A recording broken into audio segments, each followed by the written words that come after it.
ulit mga oragon sa nag-comment pala kanina sa akin dito sa ginawa naming process na kahoy.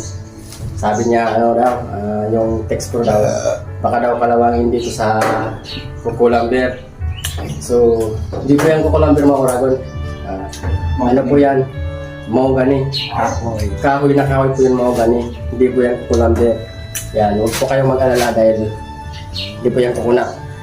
Yan po ay isang mahuganing kahoy. So hindi po yung kalawangin. Dahil alam naman natin na ang coconut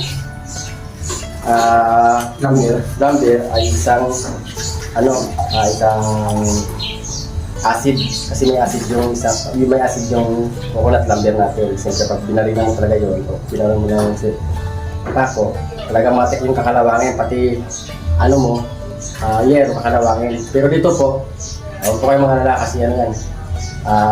Kahoy po yan na good lumber.